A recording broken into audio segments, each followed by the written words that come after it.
할렐루야.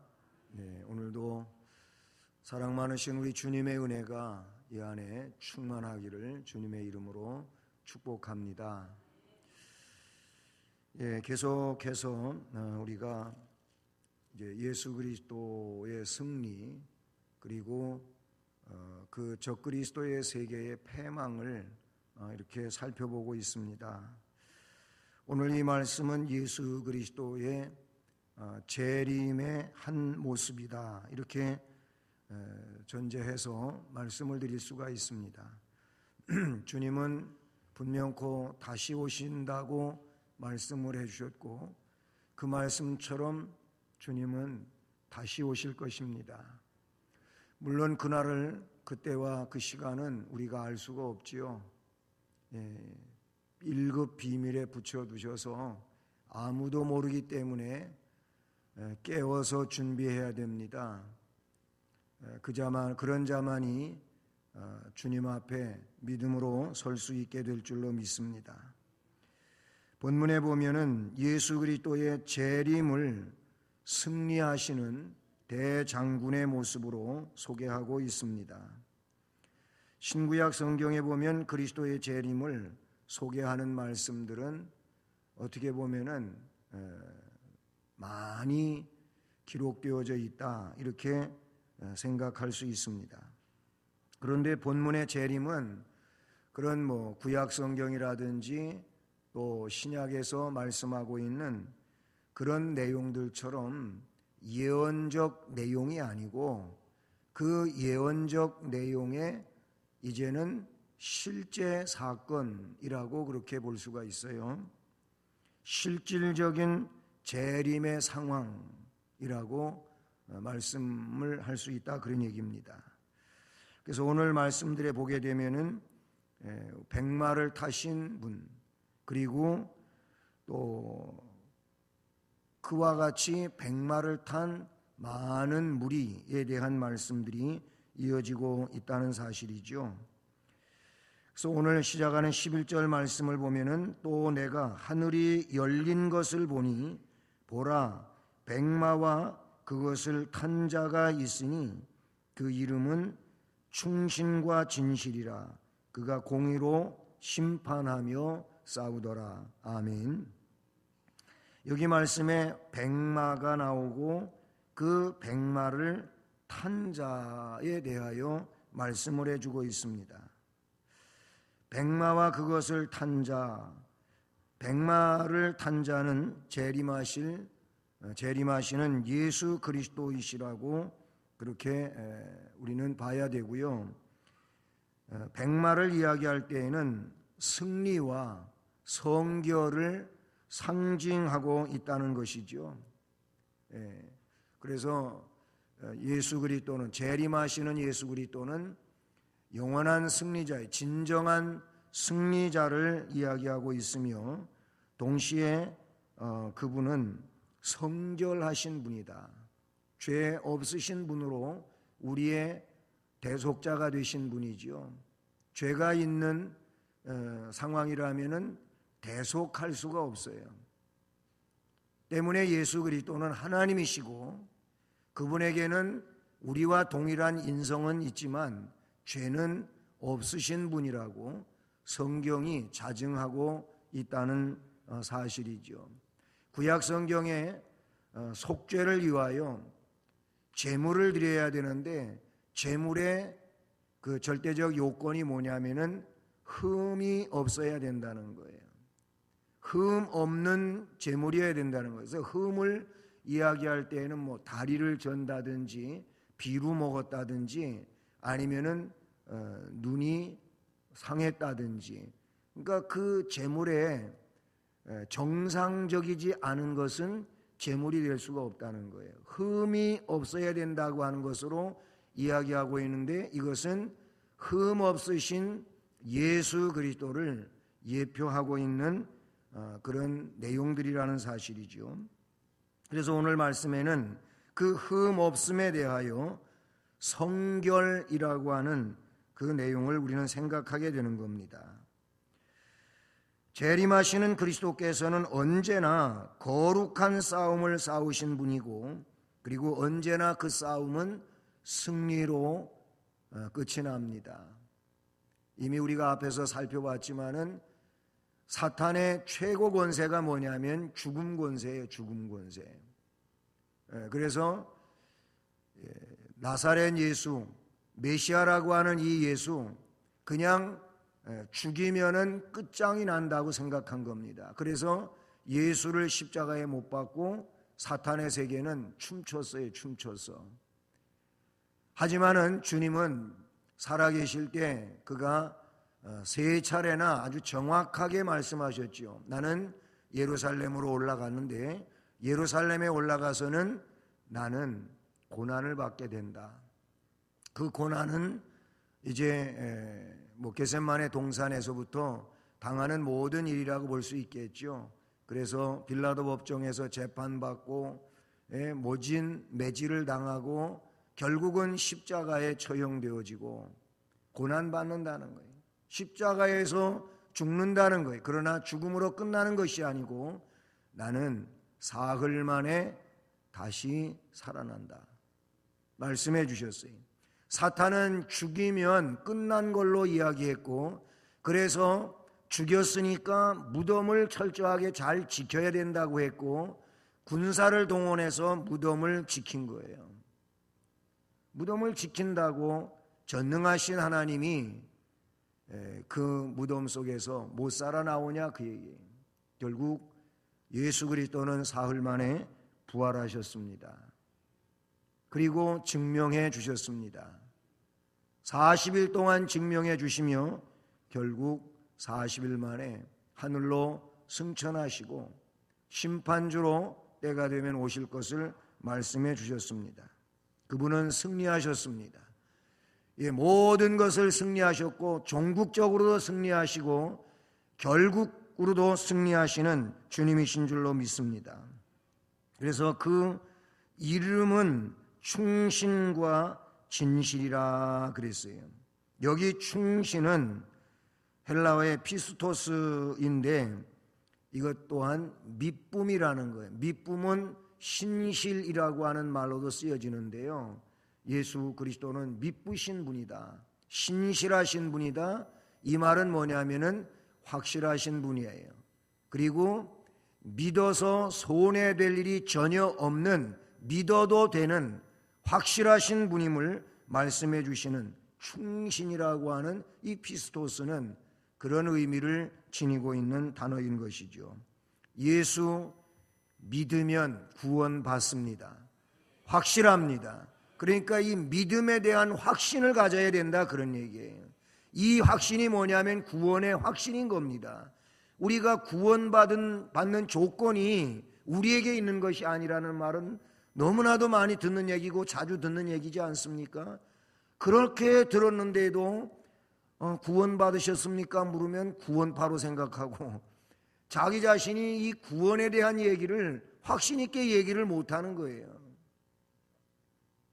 네? 구원받으셨습니까? 구원파만 구원받았냐고 물어보는 게 아니에요.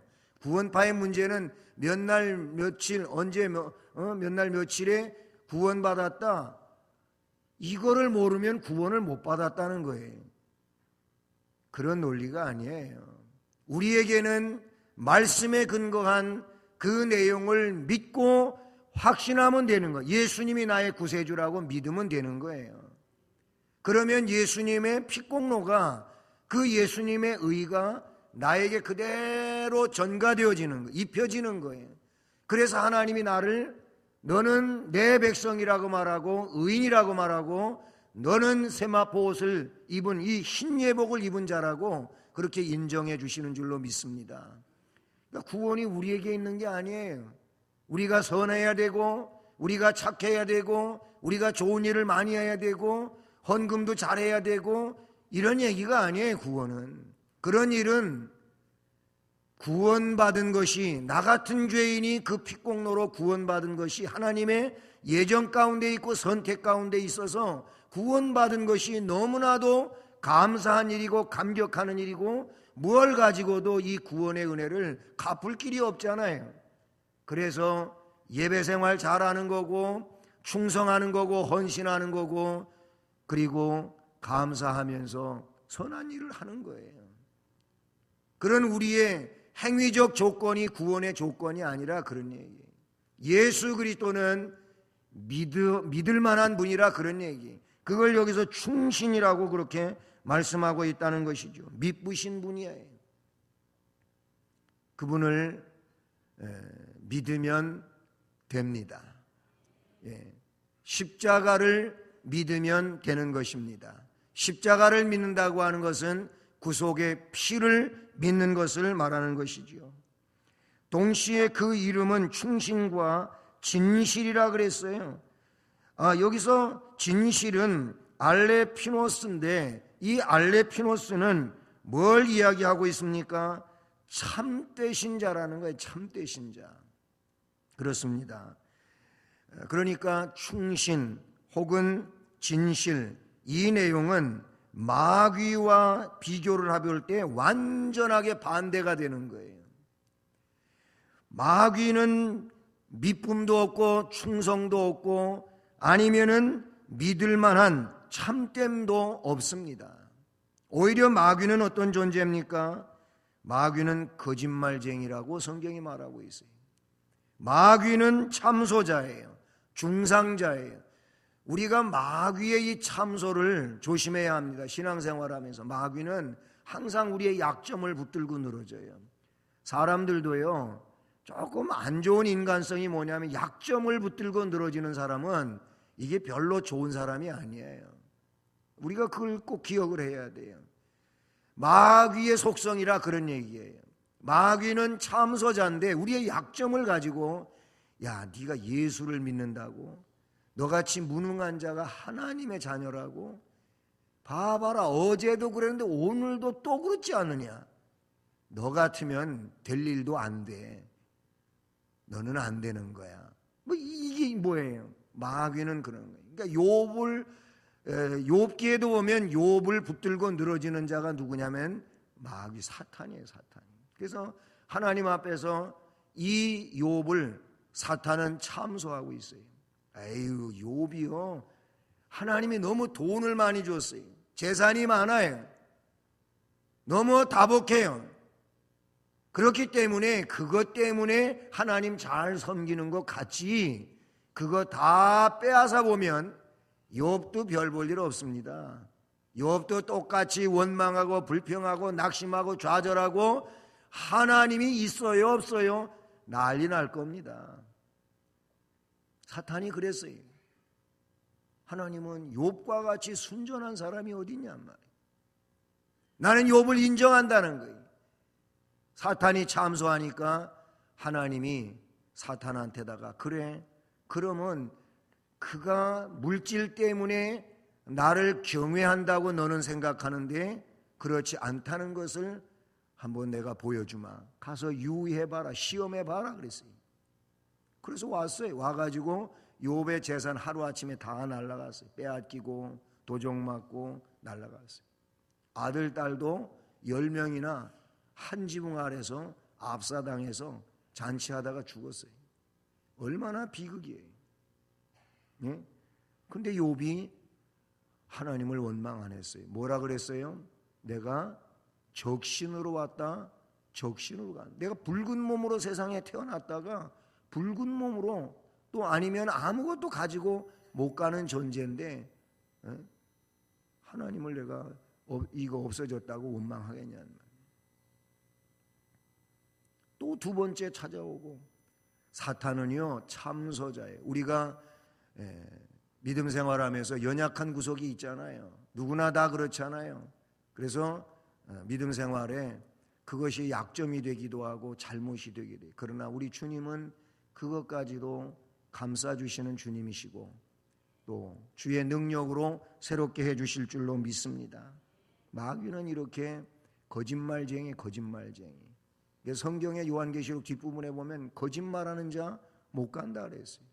천국에 못 들어간다고 나와. 이 거짓말은 사탄의 속성이에요. 사탄의 소유물이에요. 그러니까 우리가 조심해야 돼요. 거짓말하면 안 돼요. 진실을 말해야 돼. 진실을 말해도 이상하게 막 얘기가 틀어져 가지고 오해가 되고 이런 부분들이 있는데, 당사자에게 와서 물어보면은 그게 아니라고 하는 걸 알 수가 있는데, 그냥 자꾸 추측을 하고 생각을 이상하게 해가지고 오해를 빚어내서 얼굴 붉히고 험한 꼴이 되고 이러면 안 되는 거예요. 거짓말 하면 안 됩니다. 그리고 마귀는 참소예요. 그리고 중상자라, 중상모략에 능한 거예요. 그러나 예수 그리스도는 공의의 심판주로 다시 오실 줄로 믿습니다. 초림하시던 예수님은 은혜와 사랑과 화목과 긍휼의 주님이었어요. 그래서 그 은혜와 사랑과 화목과 긍휼을 가지고 오셔서 용서하셨어요. 죄인의 친구가 되셨어요. 왜냐하면 죄인들을 의인되게 만드시려고 그렇게 하시지 않았습니까? 초림 예수는 그런 긍휼의 주님이었지만은, 구원자였지만은, 내가 의인을 부르러 온 것이 아니고 죄인을 부르러 왔다 그랬어요. 왜 죄인을 불러 회개시켜서 구원시키려고 그렇게 하셨다고 말씀하요. 그러니까 호세아 6장 6절의 말씀과도 같이 내가 긍휼을 원하는 것을 좀 알았으면 좋겠다 이 얘기예요. 내가 번제 혹은 제사보다 긍휼을 원한다고 말씀해요. 이걸 좀 너가 알았으면 좋겠다. 우리가 긍휼을 받은 백성이 긍휼을 가지고 살아야 되는데, 긍휼을 가지고 있지 아니하고 마치 재판관이 되고 심판자가 되어서 계속 칼질하고 깎아내리고 이렇게 하면 안 된다는 거죠. 그게 할 일이 아니고, 우리는 긍휼을 가지고 이 선한 양심을 가지고 사람들에게 열심을 촉구하고 충성을 요구하고 그렇게 깨어있는 믿음으로 나아가기를 독려하는 이런 사람들이 돼야 될 줄로 믿습니다. 중요한 거는 재림하시는 예수님은, 다시 오실 예수님은 긍휼이 없으십니다. 기억하시길 바랍니다. 그래서 말씀에 재림 예수님은 공의의 심판주로 오신다고 말씀해 주고 있어요. 그래서 그 11절 마지막에 뭐라고 이야기합니까? 그의 이름은 충신과 진실이라 그가 공의로 심판하며 싸우더라.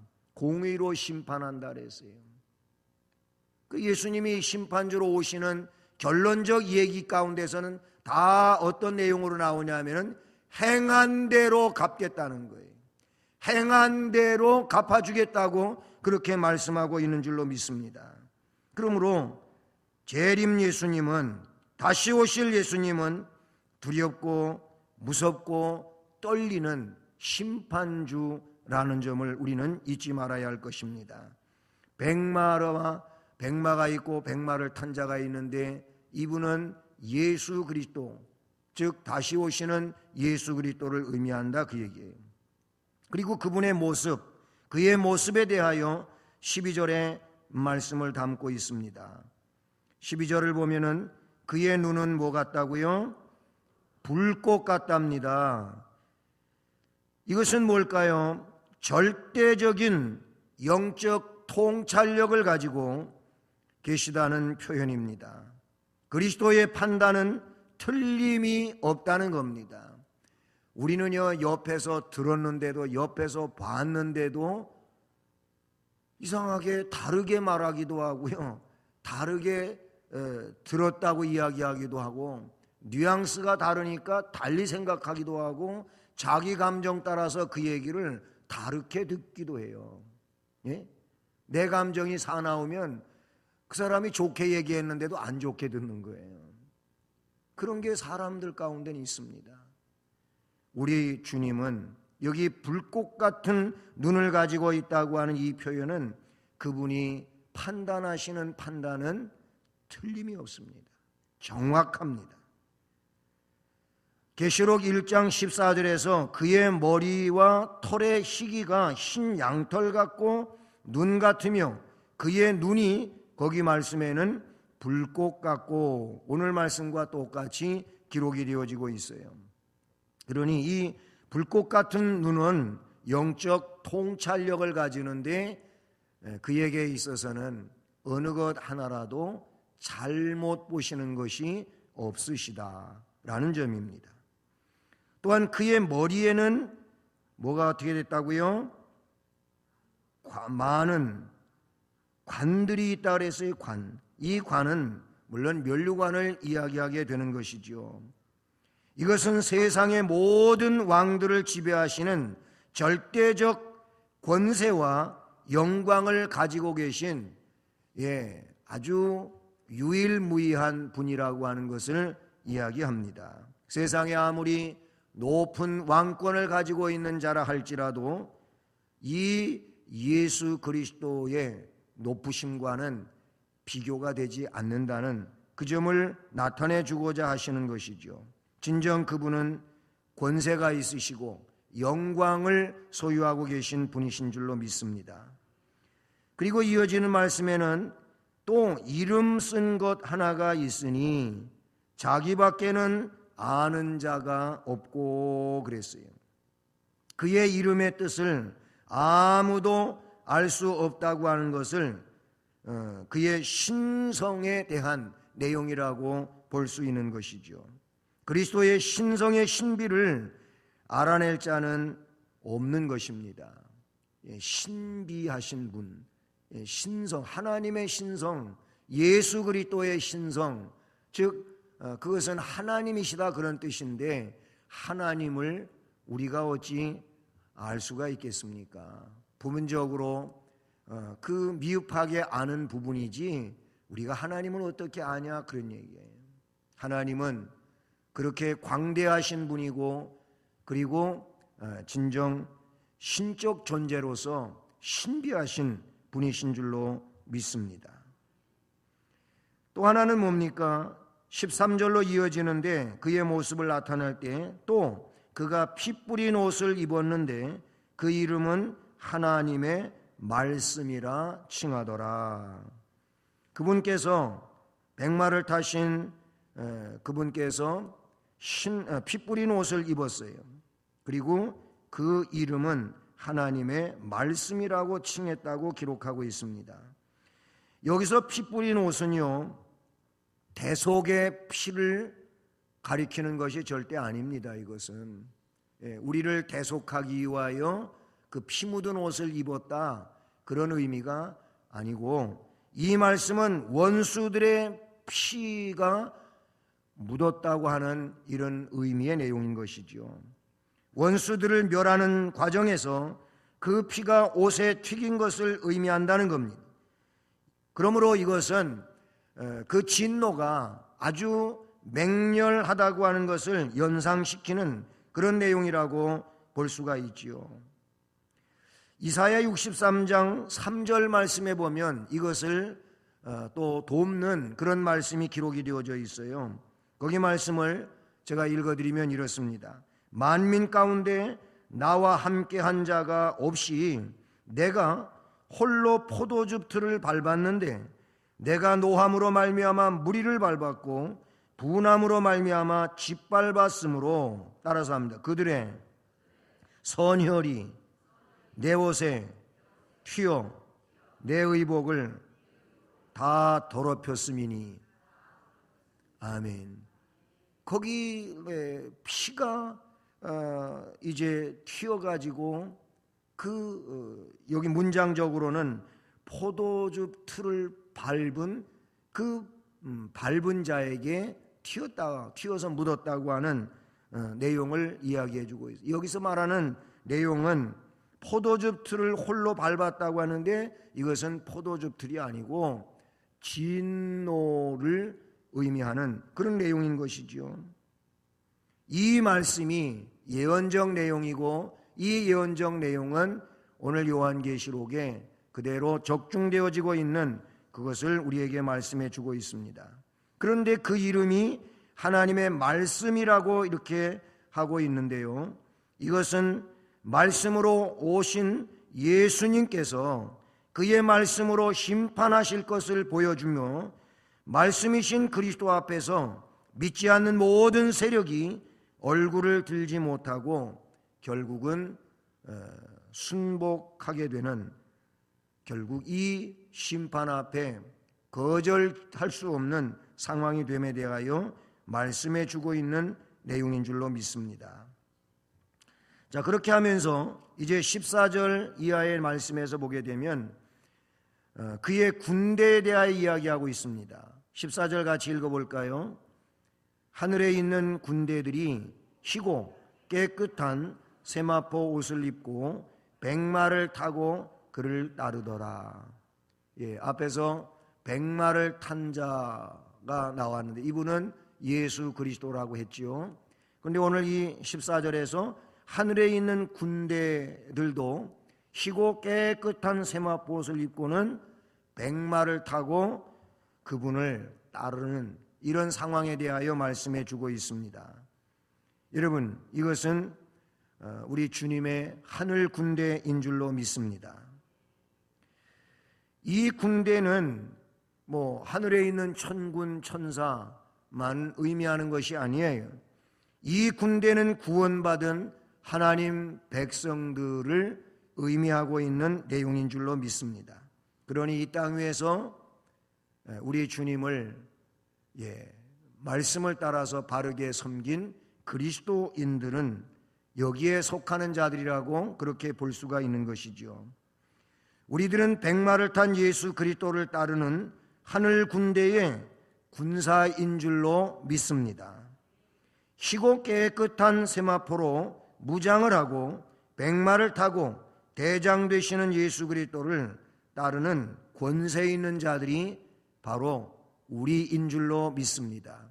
물론 우리라고 하는 이 말 속에는 예수 그리스도를 온전히 구세주로 믿고 그리고 그 주님을 섬기는 신앙의 백성들인 줄로 믿습니다.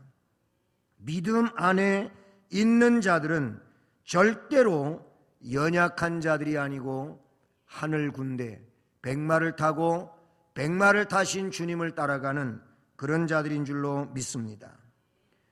자, 이들이 그를 따르더라 그랬는데 그의 입에서 예리한 검이 나오니 그것으로 만국을 치겠고 라고 말씀이 이어져 가고 있습니다.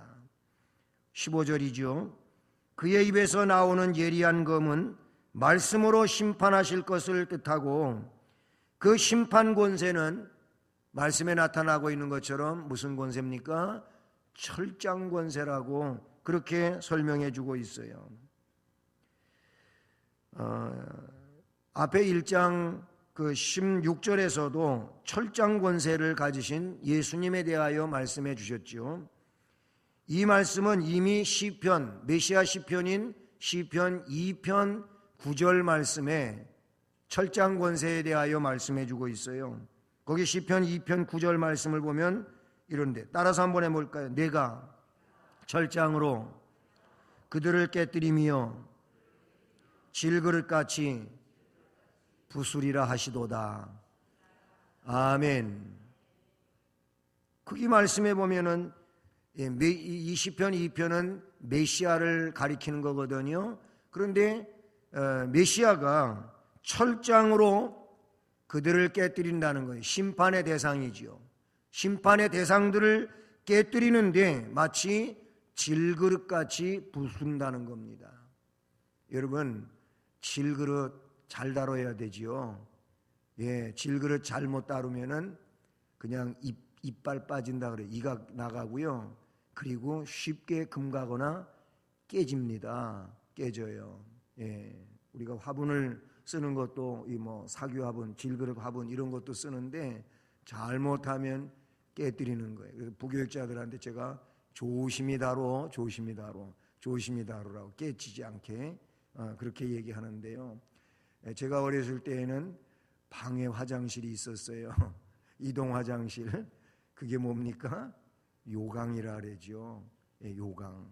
요강인데 근데 스텐도 있지만 노쇠도 있지만은 주로 사기를 많이 썼어요. 근데 겨울에 나도 그 요강 한번 깨뜨린 적이 있어요. 겨울엔 손 시리고 추우니까 우리 어릴 땐 장갑 같은 것도 별로 없잖아요. 그래가지고 손실이다고 이 옷 갖다가 이렇게 해가지고 이러고 들고 가다가 그만 대돌 내려가다가 이게 어떻게 좀 꼭진 거를 못했나 봐요. 그래가지고 놓쳐가지고 땅에 떨어졌는데 그냥 깨져버리더라. 그래서 그거 깨뜨렸다고 또 어머니한테 혼났어요. 그 이제 쉽게 깨지더라고요. 여러분, 사길에서 깨진 거예요.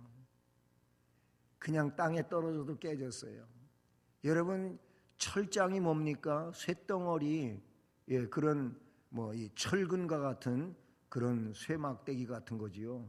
그걸로 갖다가 항아리 가서 툭 건드리면 여지없이 깨집니다.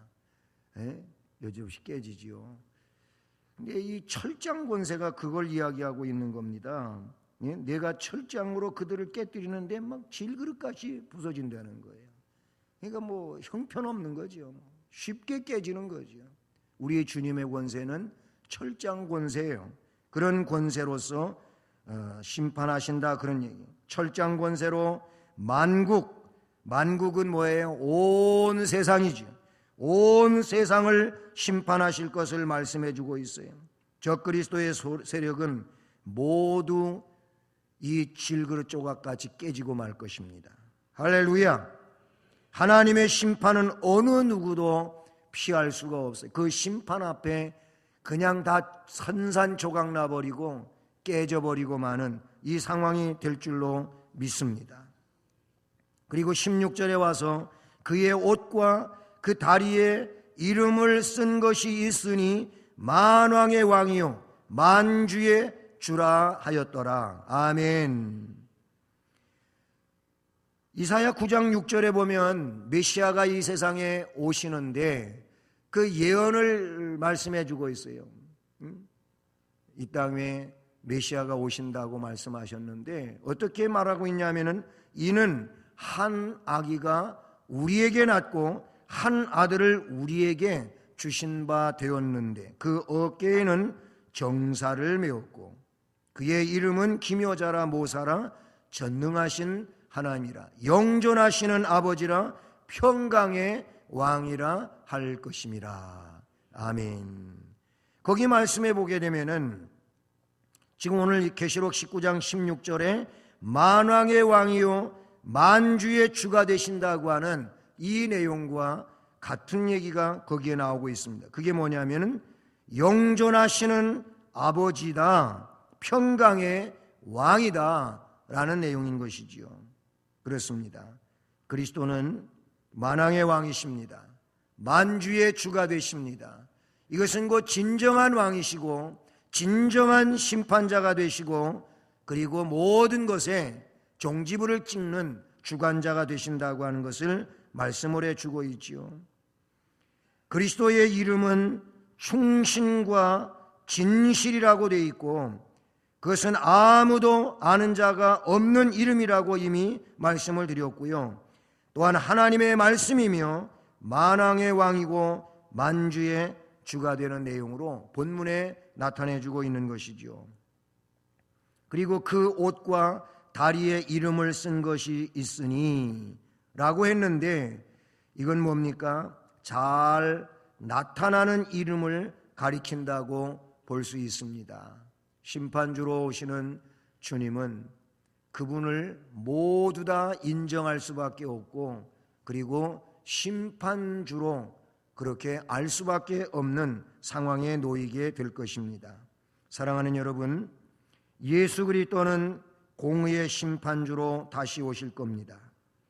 초림 때에는 이미 말씀드렸던 것처럼 은혜와 사랑과 화목과 긍휼의 주님으로 오셨지만 재림하시는 주님은 공의의 심판주로 오십니다.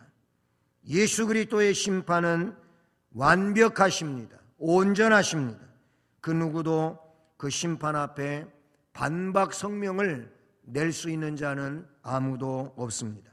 때문에 우리는 이 심판이 오기 전에 그리스도의 보혈의 공로를 믿어야 하고 그리고 그 공로 안에서 바르게 신앙생활하고 준비하는 성도들이 되어야 할 줄로 믿습니다. 그렇습니다.